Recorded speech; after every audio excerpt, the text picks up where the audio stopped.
And I think it's important to reiterate why we want a national inquiry. It's not just because we believe this is still ongoing. It is because so much activity has taken place. 2014, 2015, 2018, local inquiries and investigations launched by the Home Office, independent reports, independent inquiries, a gangs task force as recently as 2023, finding about 807 perpetrators and 4,000 victims just last year. This is what made me decide that a national inquiry was critical, that no one has joined the dots, that the scale of this is much bigger than any of us envisaged, even as we were looking at this. And we need a national inquiry and criminal investigations, not just to look at the perpetrators, but where there was institutional failure. This is work that has not been done.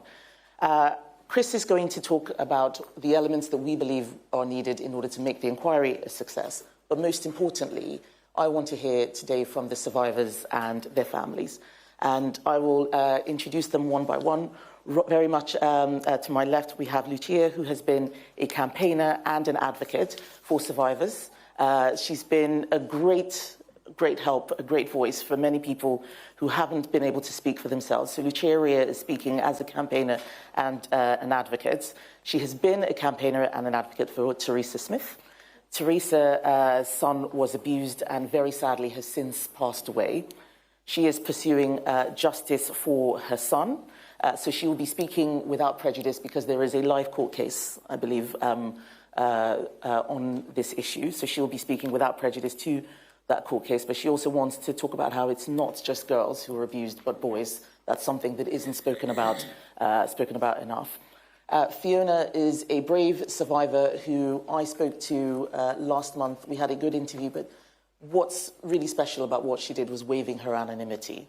It's very difficult for a lot of people to come out and speak about what happened. And Fiona, you've been unbelievably brave. Many people would have seen the interviews you've given on so many news channels. I think you were on Newsnight just last night. So thank you for doing that. You're incredibly brave. And finally, Marlon West. Marlon is the father of Scarlett, who is also a survivor. And he spoke to me about the horrific experience he had as a parent trying to intervene and was not listened to by the authorities. He is more than a concerned father. He has been a lead campaigner for a national inquiry. So why don't I start with you, Marlon? What do you want to see from an inquiry? So, again, I think there's more questions than answers, even after Yvette Cooper discussed the inquiry yesterday. One of my main concerns is around locally led inquiry. So if that's locally led, are we back to the same argument that local authorities are going to be questioning, they're going to be answering their own homework? One of my major concerns throughout this, don't get me wrong, I'm really angry with the groomers, but what I am angry with is the social workers and the police, the ones who didn't protect her, the ones what I was screaming at, asking them to support me, because I held my hands up. It was so difficult at the time that I couldn't look after my own daughter. I was a single parent on my own, and social services got me suspended from work for trying to keep my daughter in the house. It was so difficult. So one of my big things out of this inquiry is about holding professionals accountable, and that doesn't reassure me one little bit. Also, the other thing what Yvette was saying is criminal prosecutions for under 16s. So Scarlett was groomed from 14 to 18. From 16 to 18 was possibly the worst time where she was being really trafficked around the country. So from 16 to 18, does that not matter? Is there not going to be any prosecutions around that? Because what people don't understand is the groomers, it might start off with one groomer, but by the end of it, it's a completely different grooming gang. They I guess, they sell them on to other gangs. So that really concerns me. Let's see what happens, I guess. Thank you, Marlon. I know this is very difficult for you to speak about, and I'm really grateful that you're here just making sure that Scarlett and so many other girls like her just have a voice. So thank you. Just the final one. I speak to a lot of survivors all over the country. I speak to a lot of parents. They have no trust in the police or social services. For example, with Scarlett's in the Baird Review, which was an investigation into the handling of how women, their words, women and girls are treated. My argument is it should have been women and children. Scarlett's a child in that. She was strip searched after being missing for 2 weeks and being systematically raped. And that was done as a punishment to stop her from going missing. There was no sexual gratification within that. So how are these girls going to come forward? I think that's a really good point. And it's something, I think, Fiona, that you've also talked about as well, just that trust and encouraging so many survivors to come forward. Do you want to tell us what you would like to see from an inquiry? Yeah, so firstly, I wanted to say that I think all the political stuff needs to be put aside now. This needs to be focused on survivors, and the government need to do a lot of work to rebuild up trust from services and for the victims to be able to trust to come forward, to be able to open up and be able to engage in an inquiry, because without the engagement then we're just not going to get anywhere. So that is the responsibility now of the government to be putting active stuff in place now to fix bridges that have been broken through systematic failures for years and years. Then I do also want to talk about the fact that while this inquiry is ongoing, I think it is important to acknowledge that work cannot stop on tackling the crime in the here and now. And I would encourage there to be some conversations about survivor-led education within schools and services so we can start tackling and preventing this crime from happening while the inquiry is ongoing. We need to be addressing both sides of this issue. There is a responsibility to fix damage that has been done to so many people across the country, but there is also a responsibility to protect future people, and we shouldn't be choosing either or either. We need to be focusing on both of it. And I would encourage victims to come forward, because even though we have been failed so majorly for so long, together we can do this. We can make a difference. Without people speaking up and suffering in silence, things will never change, and people hopefully can have the courage to start speaking up and coming forward and fighting for their own justice. Thank you, Fiona. I know this is not easy, and I'm really grateful for what you're doing today. I know you're particularly concerned about delays, and this was because you had to wait quite a while for your case. So when you make the point about things happening alongside, can you just go into a bit more detail about what specifically you mean? Because you told me a bit more. So I think it's important to be educating children, not just on how to spot the warning signs of becoming a victim, but also on how to spot the warning signs of the criminal exploitation from the men that are grooming other young children to become groomers. We need to be focusing on the whole picture, and that needs to be going on alongside convictions, and there needs to be support put in place for people throughout all this process. People are too often left on their own, and it's a lot for any one person to deal with. During my trial, my hair fell out and I ended up having to walk around bald because of the stress it put me through, and the fact that I couldn't have no help or support during that time, and people had to come and take pictures of my bald head to be put into the court documents and stuff like that, and there wasn't enough support there to help people through this process. It is such a traumatic experience, and there needs to be a lot of look at that situation going forward. Thank you, Fiona. And once again, I have to say just how brave you are to tell this story, because many people don't understand how the trauma continues much long after the incidents themselves. So I'm very grateful, and these are some of the things that we will continue to push for to make sure that the inquiry looks at the whole picture. Teresa. Yeah. Could you tell us what you would like to see from an inquiry, and a little bit about your background and how you've come to be here. I'd like openness, transparency. I'd like more help for the survivors, because there's nothing there, and more help for the families of survivors, because we're just left with nothing. We're here to pick up the pieces, and we're left with no support.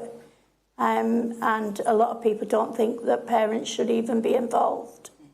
But in my case, my son isn't here to represent himself. And what kind of mother would I be if I didn't, you know, be here and carry on the fight for him? He was just 13 when the abuse started. It was a paedophile ring.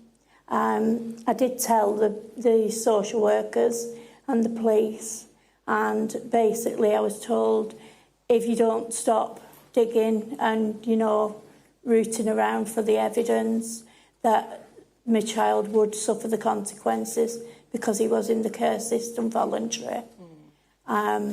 He got abused, and he, as an adult, then he went to the police, reported it, and sadly he died in the meantime in 2021.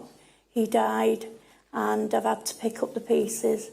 But it took 10 years from the start to a court, and we go in January to court, and for the hearing of just one abuser, because he was ready to name the other abusers, but sadly his police officer was on holiday, he was dealing with it.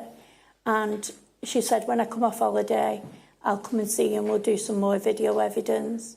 But when she come back, he died. I know that you're worried that justice won't fully be done. And we'll do all that we can to support you. Yeah. You also said that you were concerned about perpetrators fleeing. Right. Do you want to say more about that? Yeah. He's fled once during the inquiry into him, and when they arrested him, the police gave 7 recommendations to the judge, who one was to take his passport. The only recommendation they went with, the judge, was for him to live and sleep at a certain property. Now, this is a man that's fled once, and I do believe he is going to get a fake passport and flee the country again. I have informed the police, but they say, well, we're doing all we can, but it's not enough. And it's not enough that this inquiries and stuff is all about girls, because it's not just girls, and boys need to come forward. Lots of boys need to come forward, because I know it's happening. And it's not a thing that they have to be embarrassed about. They have to come forward, and it's not their fault. Thank you very much, Teresa. And finally, Lucia. Yeah, a lot of the work we've been doing and concerned around has been the lack of openness and transparency from this, and we're hoping this inquiry will give regular updates to restore the public trust and survivors' trust, more importantly, because we do believe that's at an all-time low. These survivors have been let down far too many times, and we've got to see real change with this inquiry now.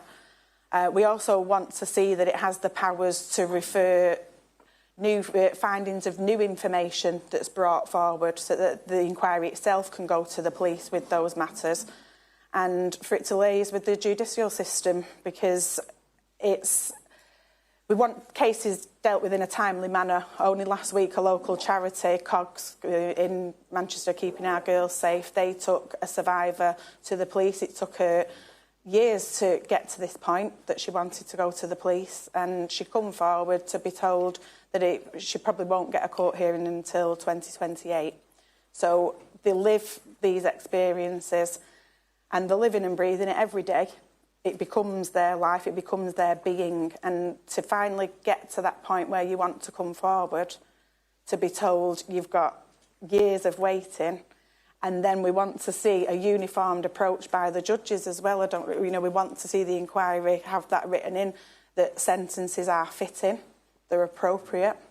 because we've seen too many cases where we don't believe these sentences are fitting. And, yeah, so we've just been more concerned around things like that, haven't we, Teresa? Yeah, Lucia, when we had the roundtable a few weeks back, you also talked about, I think you told me some stories about how the state failure was very blatant. I don't know if you recall the specific incident. Is it something that you might want to share? Because we want to make sure that the inquiry isn't just about perpetrators, but the full suite of institutions that might have let people down. Yeah, there's a survivor that we're working with, and she's just been repeatedly let down by authorities. Her records go missing. She gets gaslit to an extreme where you think, you know, they can't be making survivors feel like they've gone crazy. They know what happened to them. They know their records, that they reported things. There's the NHS records go, and there's nobody bringing all this together to make sure that everything can be centralised and that survivors' information is kept safe. Understood.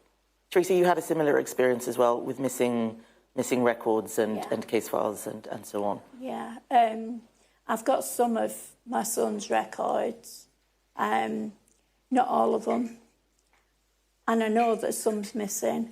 They've said that they'll give them to the solicitor, but the solicitor mustn't show me. But that's my child. To see what they've done with him, because they're now saying that there's no signs of him being groomed. Oldham Council are saying.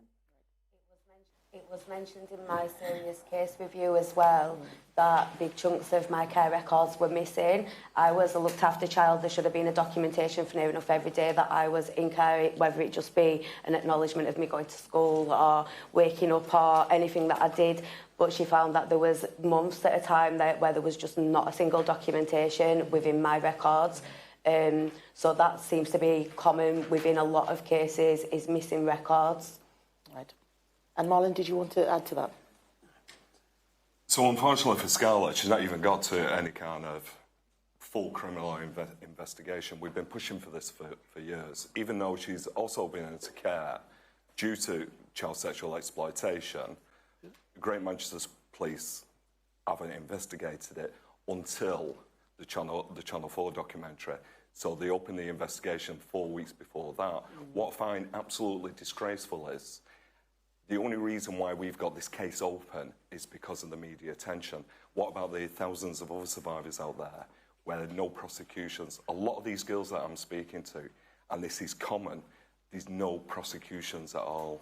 I had to fight for mine. I didn't get mine willingly. I had to fight tooth and nail and expose people on the media just to get an investigation started.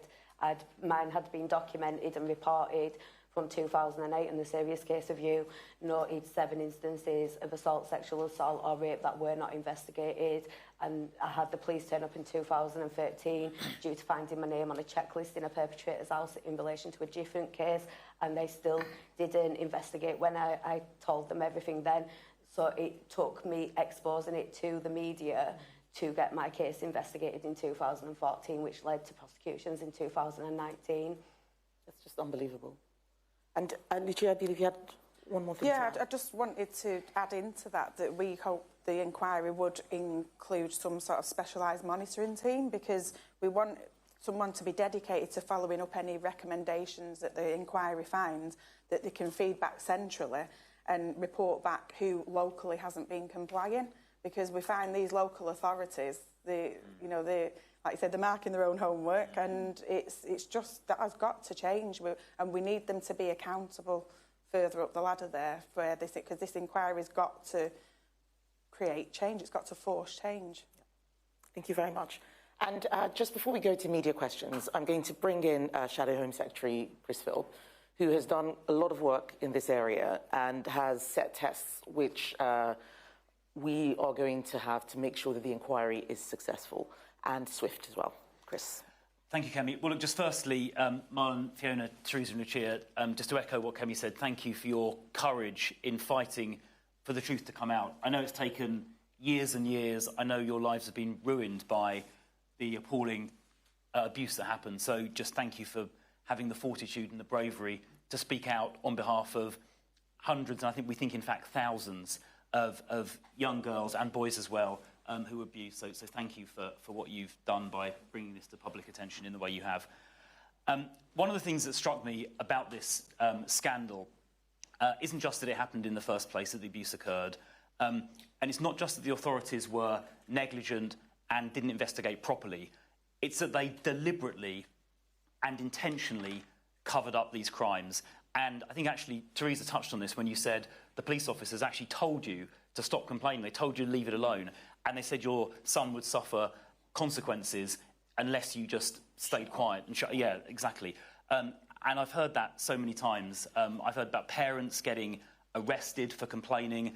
A case of a senior police officer in a northern city, a superintendent who ordered a retired officer who was working for a charity at the time to stop investigating because he was worried about so-called community tensions. So they deliberately covered this up. It wasn't an accident, it wasn't just negligence, it was deliberate. So the first thing I think this inquiry must do is make sure the people who are responsible for covering this up, police officers, local council leaders and councillors, social services, even the Crown Prosecution Service in some cases, are held responsible. There's a criminal offence called misconduct in public office.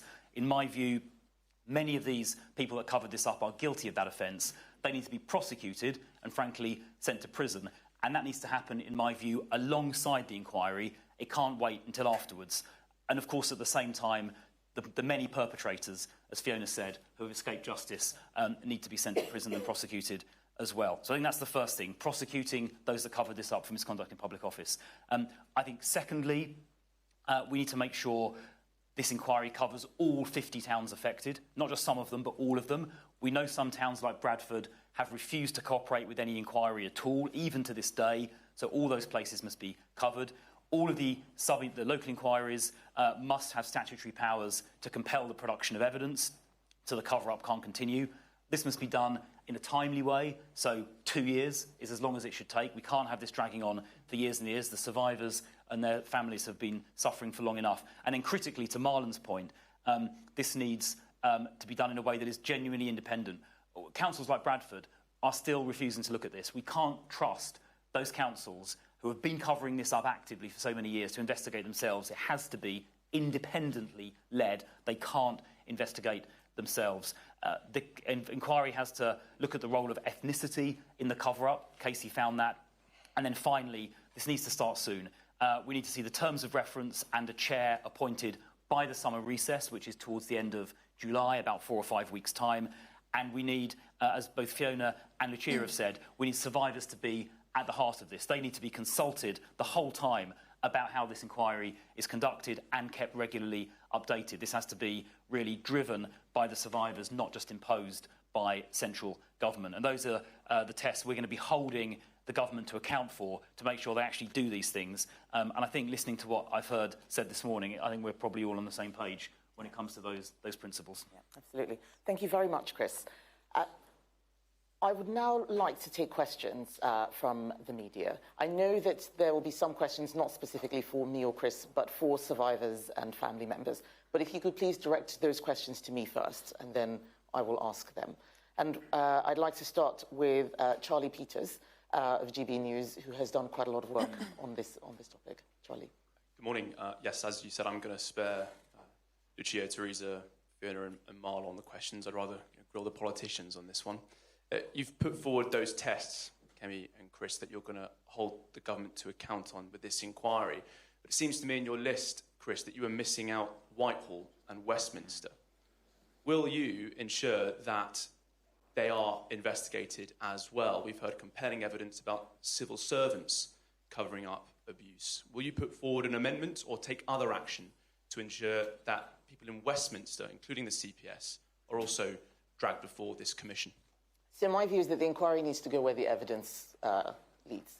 If there is evidence that there are institutions, whether they're national or local, have been complicit in a cover-up, then that definitely needs to be looked at. No one should be should be left on the side and left outside. This is a full national inquiry. So I don't believe that any institution should be out of scope. If there is evidence pointing credible evidence pointing to any institution, then that should be looked at.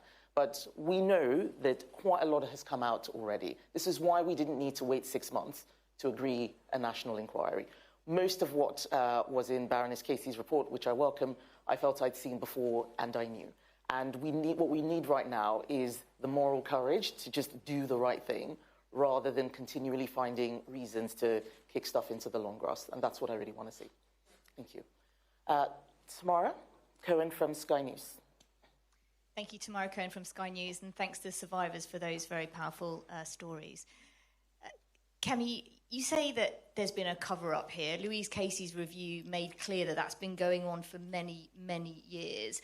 And for a lot of those years, the previous Conservative government were in power and you held several senior ministerial positions. Do the Conservatives owe survivors an apology for not doing more, as a lot of this emerged over many years? Well, this is one of the things that I mentioned when I first started, that we did a lot, and the more we did, the more we realised that even more needed to be done. My brief didn't cover this area. I was Women and Equalities Minister. I had a separate scandal that I was looking at, this Tavistock scandal. We got that clinic closed. Very similar, very, very similar themes, a cover-up, people being shouted down and called names for pointing out something that was harming young children. That's the sort of thing that we're seeing here. And these are the issues that really get my blood going. And that's why we are very focused on getting a national inquiry.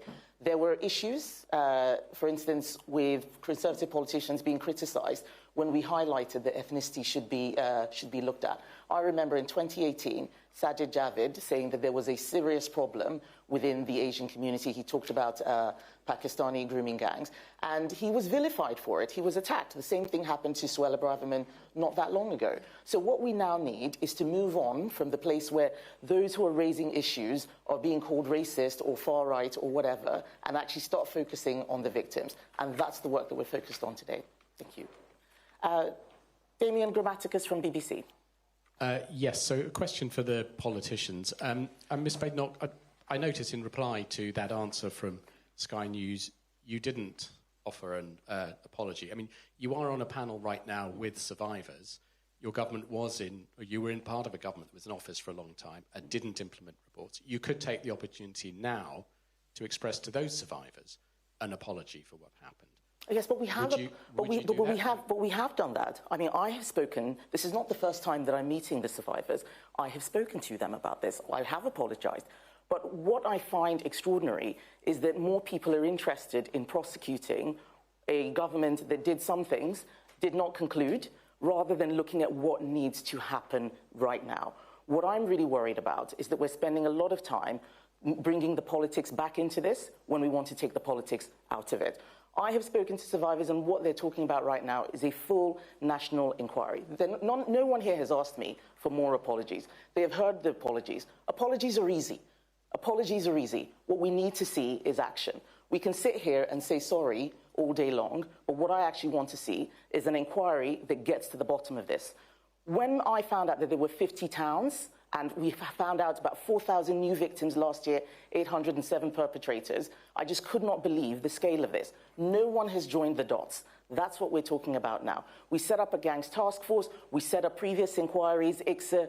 We even had Louise Casey do a report specifically. I can't remember whether it was Rotherham or Oldham, but so much activity has taken place, and yet still this is going on. And we need to bring a final end to it. And that's what I'm most focused on. But does anyone around the table have anything that they would like to say on that point specifically? Because I know that I'm being asked, but you may have things to add. I think we are where we are. There's been failings of successive governments from even before Tony Blair. This isn't a new issue. There has been failings from all different angles, but we are here, we are where we are today, and right now this is an opportunity for MPs to start doing what is right, irrespective of the parties.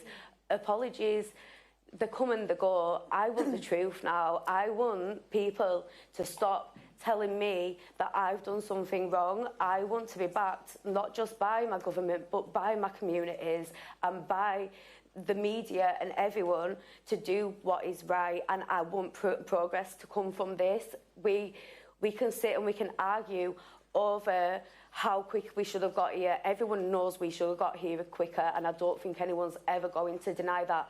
But we cannot change that now. We can change the future, though, and we can make progress from here if we put things aside and we all start moving forward and the victims become the centre focus of this. Thank you very much for your Lucia. Yeah, just to echo there what Fiona's saying, but we're in the here and now, and when you speak to survivors, they want to move forward. We can't keep regressing over who's not done what, pointing the fingers, and this has got to stop being used as a stick to beat each other over the head with. It's about moving forward, and it's about moving forward together, because it should be one voice on this, because there is only one right answer to this issue.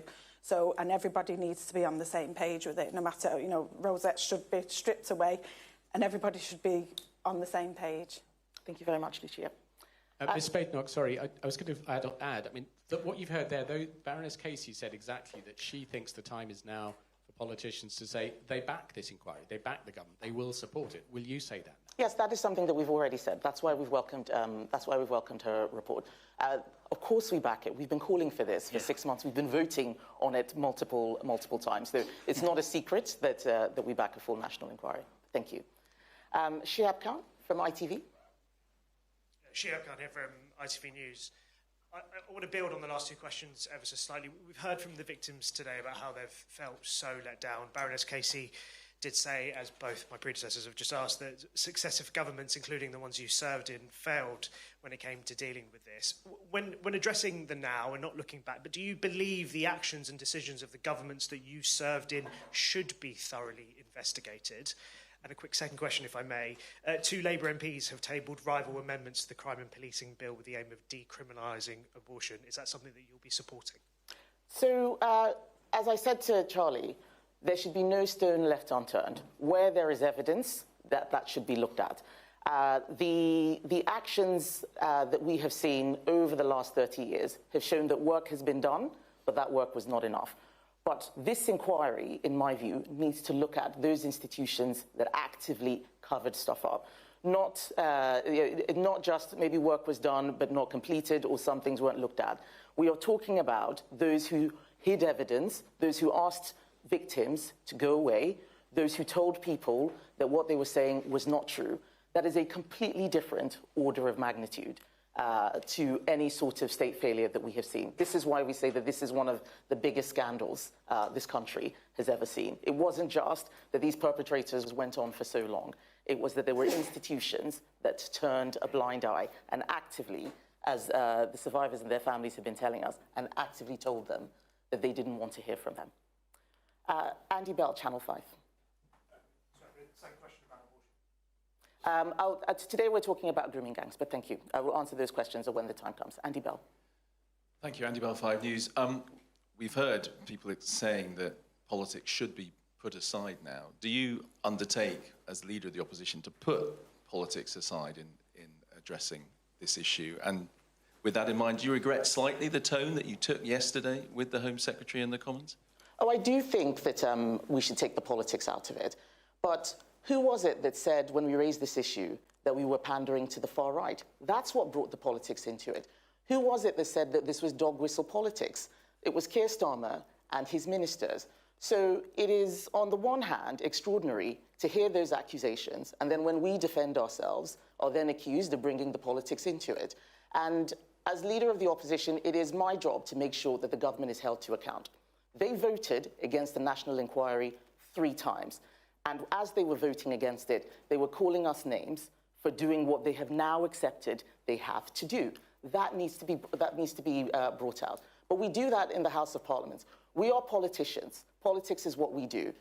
But right now, I am here on a platform with survivors. I'm not doing politics now. When I'm in the Houses of Parliament, when I'm in the Commons, I will do politics.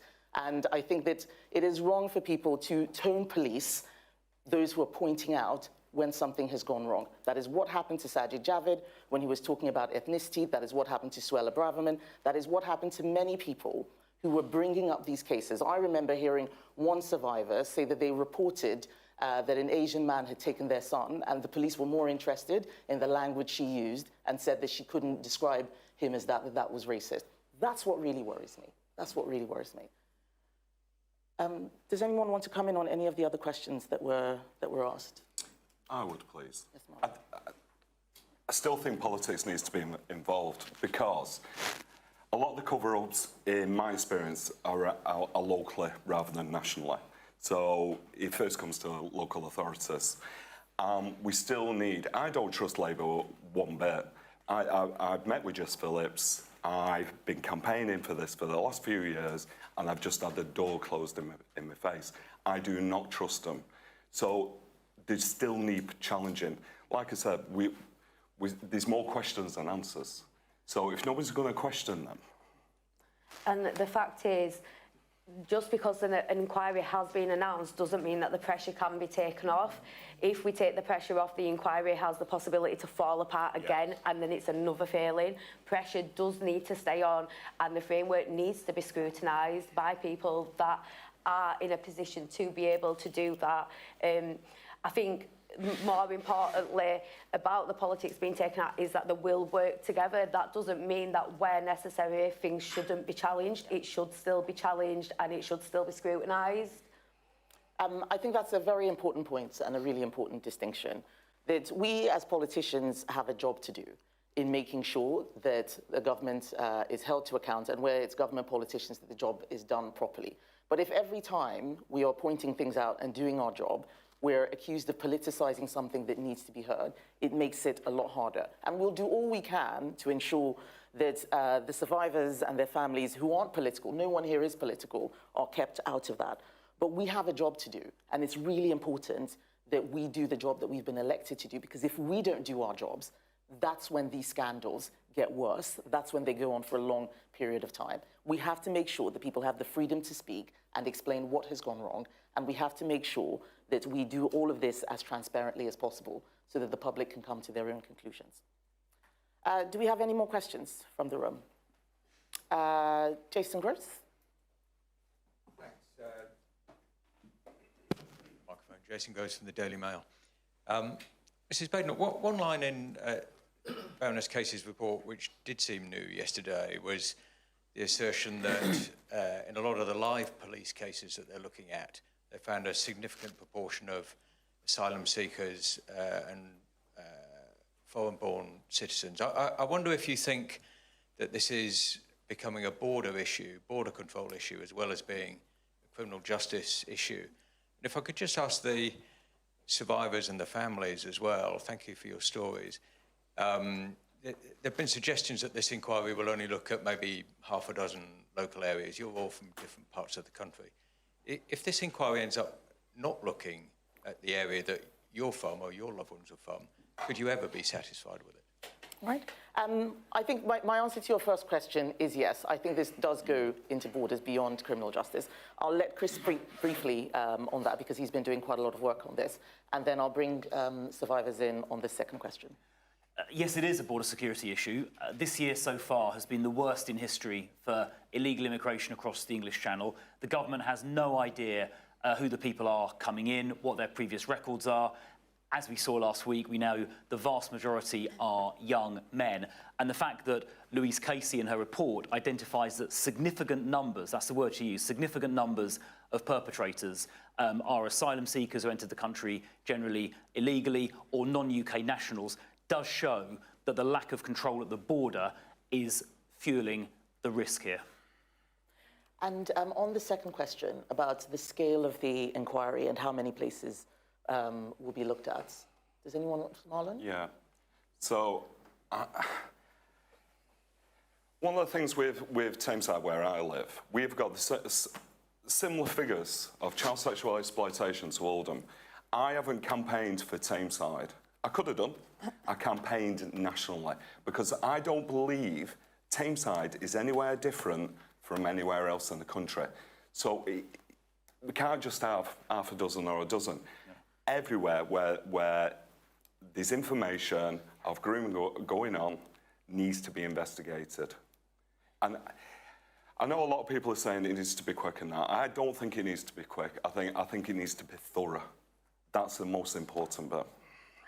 You know? I think the the inquiries need to go where the evidence leads them, no matter how many towns and cities that ends up meaning it approaches. I fully believe that Bradford needs to be part of that, because the figures that you have seen in places in the previous inquiries are completely outnumbered by the scale of it in Bradford, and it would be so important to look at a place with such levels to be able to gain inside knowledge. And that's not just me advocating because that's where I'm from, that's because what the evidence is suggesting going forward. And I agree that the inquiry needs to be thorough and probably ongoing, because the crime is constantly evolving. I think that we need to be focusing on the failings, but then there needs to be something set up ongoing to constantly review as the information is developing. So a national framework database where someone is in charge of reviewing that going forward to keep up with the evolution of the crime. So, yeah. I'd like to add to that. So, I live in Greater Manchester. Bradford isn't that close. Scarlett was regularly taken to Bradford. That town constantly comes up. Not with just my daughter, but with other survivors. And I do believe that Bradford should be the priority. That's where they should start now. Agreed. Camilla Tomini.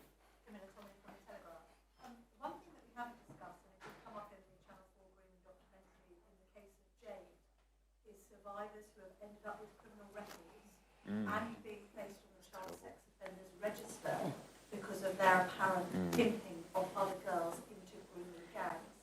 Kemi and Chris, what have you got to say about those particular survivors whose lives and indeed career opportunities have been blighted by the fact they've been groomed, often by perpetrators who, by the way, weren't placed on any registers, weren't even arrested or charged? Well, I believe this is yet another example of state failure and institutional failure. That should never have happened.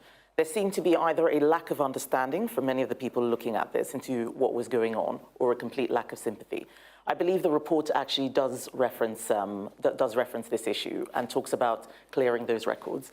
Do you want to say more on that? Yeah, I mean, Camilla, I completely agree. Your vulnerable young girls who were caught up in this should not be criminalised at all. There was a terrible case, I think it was around about 2010, where the Crown Prosecution Service designated a victim as a so-called co-conspirator. The Crown Prosecution Service, a national body to a previous question, treated a victim as a co-conspirator. In that case last week, where there were 7 convictions, there was a report connected to that said a social worker at the time, this I think was in Rochdale between 2001 and 2006, they branded a 10-year-old girl as a prostitute. That is the kind of attitude that was prevalent. It's absolutely disgusting. The people who did that should be held to account. And if any of those victims were convicted, then those convictions need to be looked at again, overturned.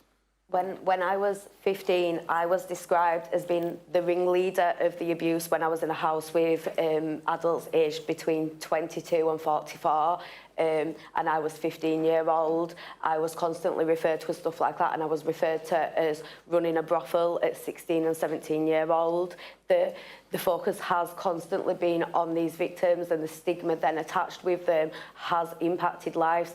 And where damage has been done, people now have a responsibility to fix that damage. It cannot be forgotten and it cannot be moved on from, because people's lives have been severely impacted by this and they deserve to have the damage fixed. Thank you very much, Fiona. I know that I need to bring the press conference to a close. Is there anything that any of the survivors and family members would like to say before we do that? I've said loads. Okay. Teresa? No, Lucia? thank you. We just want the scope of the inquiry to be able to have sufficient police in there, you know, so things can run smoothly and get the right justice for the survivors. So we need a dedicated policing team and monitoring team, in my opinion. Actually, I have got something to add now. You've just triggered something. So I have got concerns over the fact that a lot of the sentences, obviously we all know that some of the sentences have been really short anyway, but then there's an added thing of it that they are automatically released after 50% of their sentences, and that needs addressing. People, not just that have been convicted of the grooming gang crimes, but rape in general should not be up for automatic release after 50% of their sentences. It should be on a case-by-case basis, because when I sat in that courtroom and they got 16 to 20-year sentences, and now I'm finding out that after 6.5 years they're going to be soon eligible for Cat D prisons and day releases, that is disheartening, and that is justice getting stripped back away. Fiona, that's a really, really critical point to end on. What we want is justice, and so much has been said and done on this issue, but I do believe that this is one of the greatest scandals our country has ever seen. We will support the government in this endeavour. We do need to see something that is thorough, as Marlon said, but justice delayed is justice denied. They cannot take too long. They must move as quickly as possible. They must follow the evidence. And if the inquiry is able to do that, I think we'll finally be able to say that we have done right by many of the victims who have waited too long for us to get here. Thank you very much, everybody.